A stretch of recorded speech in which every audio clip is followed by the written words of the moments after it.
This is like trying to stop a massive entire system of paper leak एक toothless से act से। Toothless act हम इसलिए कह रहे हैं क्योंकि जितने भी अमेंडमेंट्स इंट्रोड्यूस हुए हैं वो अमेंडमेंट्स का जो नेचर है वो क्वांटिटेटिव है। जहां पे 3 साल की सजा थी उसको 5 साल बना दिया गया है, जहां पे 1 करोड़ का फाइन था उसको 5 करोड़ कर दिया गया है। जैसे कि अगर आप डिग्री बढ़ा देंगे पनिशमेंट की तो पेपर लीक अपने आप में रुक जाएगा। हम समझते हैं कि ये जो एक प्रयास है ये कुछ नहीं करते हुए बहुत कुछ करते हुए हम दिखें, इस तरीके की सरकार की एक कोशिश है जिससे जमीन पे पेपर लीक के पूरे तंत्र पे कोई असर नहीं पड़ने जा रहा है। अगर पेपर लीक के इस पूरे सिस्टम को हमें डिसमेंटल करना है तो हाईएस्ट लेवल पे जो मिनिस्टर्स इंचार्ज हैं उनके ऊपर जवाबदेही आनी होगी,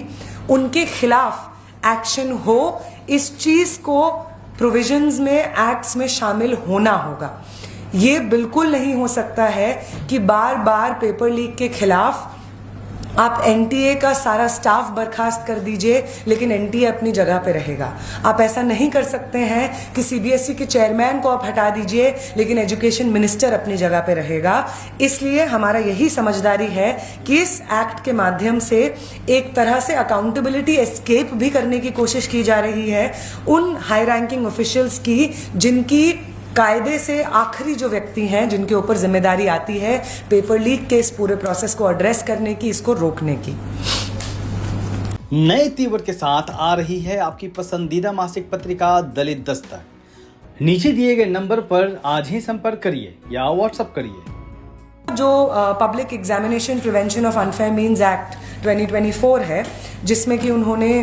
अमेंडमेंट्स किए हैं जो पहले 2024 के बाद पेपर लीक के बाद जो हमारे पास एक्ट आता है उसमें जो अमेंडमेंट्स हैं उसके बारे में बातचीत है। पहली बात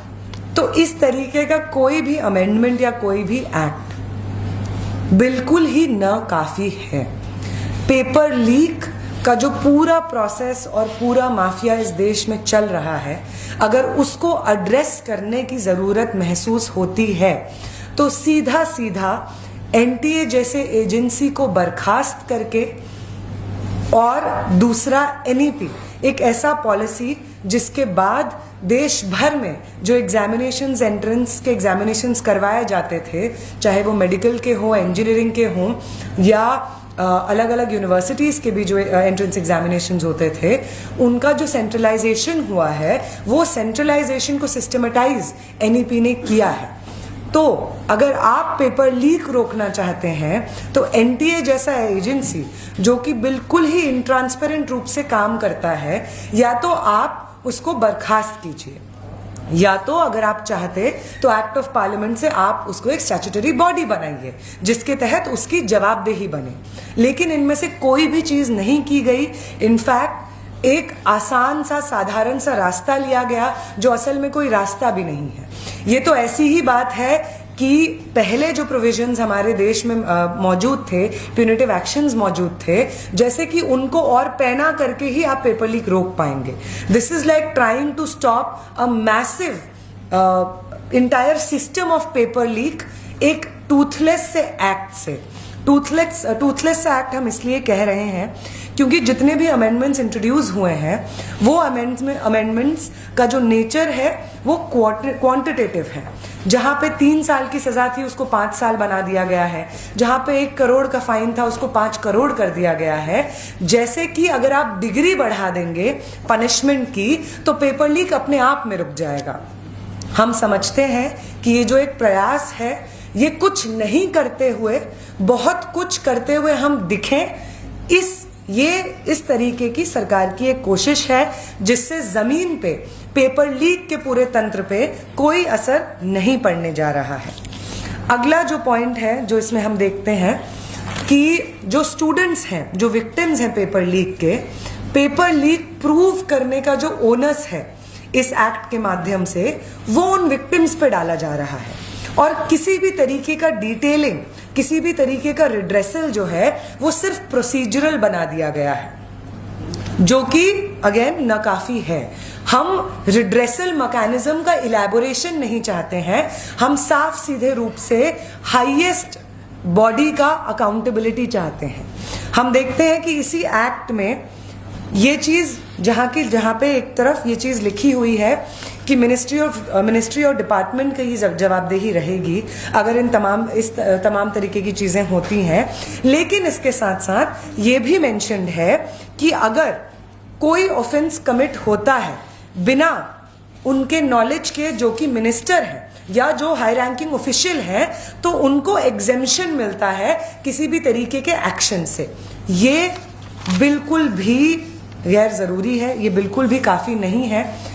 अगर पेपर लीक के इस पूरे सिस्टम को हमें डिसमेंटल करना है तो हाईएस्ट लेवल पे जो मिनिस्टर्स इंचार्ज हैं उनके ऊपर जवाबदेही आनी होगी,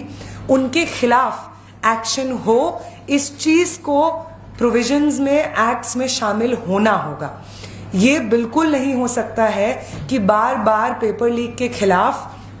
आप एनटीए का सारा स्टाफ बर्खास्त कर दीजिए लेकिन एनटीए अपनी जगह पे रहेगा। आप ऐसा नहीं कर सकते हैं कि सीबीएसई के चेयरमैन को आप हटा दीजिए लेकिन एजुकेशन मिनिस्टर अपनी जगह पे रहेगा। इसलिए हमारा यही समझदारी है कि इस एक्ट के माध्यम से एक तरह से अकाउंटेबिलिटी एस्केप भी करने की कोशिश की जा रही है उन हाई रैंकिंग ऑफिशियल्स की, जिनकी कायदे से आखिरी जो व्यक्ति हैं, जिनके ऊपर जिम्मेदारी आती है पेपर लीक के इस पूरे प्रोसेस को एड्रेस करने की, इसको रोकने की। इसके साथ साथ जो अगला पॉइंट है टास्क फोर्स को लेकर के, जो एक स्पेशल टास्क फोर्स बनाई गई है इन तमाम चीज़ों को एड्रेस करने के लिए। पहली बात तो ये जो टास्क फोर्स का पूरा आइडिया है, ये आइडिया ही बहुत ही कॉम्प्लिकेटेड और पूरे प्रोसेस को इनट्रांसपेरेंट बनाने का एक अटेम्प्ट हमें मालूम होता है। इस टास्क फोर्स में जो लोग इन्वॉल्व्ड हैं वो लोग का दूर दूर तक एजुकेशन से कोई मामला, कोई लिंक ही नहीं है, ना उनका कोई एक्सपीरियंस रहा है काम करने का। पूरी तरीके से इसको एक ब्यूरोक्रेटिक एक्सरसाइज बना दी गई है जिसके माध्यम से एक टास्क फोर्स काम करेगी, जिसमें सरकार की मर्जी के हिसाब से भर्ती होगी लोगों की, और फिर से वही प्रोसीजर होगा कि वो टास्क फोर्स जिसका काम होना चाहिए पेपर लीक को रोकना, उसके खिलाफ एक्शन लेना, वो टास्क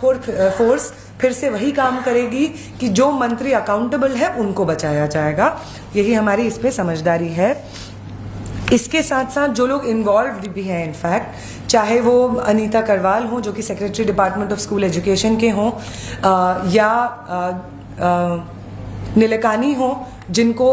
इस पूरे प्रोसेस में इन्वॉल्व किया जा रहा है, ये वही लोग हैं जिनका पहले जो रिकॉर्ड है वो इन ट्रांसपेरेंसी का रिकॉर्ड है। इनफैक्ट पेपर लीक के मामले में इन लोगों का इन्वॉल्वमेंट हमें आश्वस्त नहीं करता है कि इस पूरे पेपर लीक के सिस्टम को एड्रेस किया जाएगा या पेपर लीक को बहुत सीरियसली सुना जाएगा, सरकार उसको सीरियसली टेकअप करेगी और अकाउंटेबिलिटी हाईएस्ट लेवल पे होल्ड की जाएगी। इन लोगों के इन्वॉल्वमेंट से इनफैक्ट हमें लगता है कि वही पूरा प्रोसीजर दोहराया जा रहा है कि जो लोग पहले करप्शन में इन्वॉल्व रहे हैं, जो लोग पहले इन तमाम मामलों में संलिप्त पाए गए हैं, उन्हीं लोगों को वापस आप टास्क फोर्स में भी इंक्लूड कर रहे हैं, और पेपर लीक के मामलों को एड्रेस करने का जो गैर जरूरी प्रोसेस आपने प्रोसीजरल जो प्रोसेस है उसको बढ़ा दिया है, उसमें आप इंक्लूड कर रहे हैं।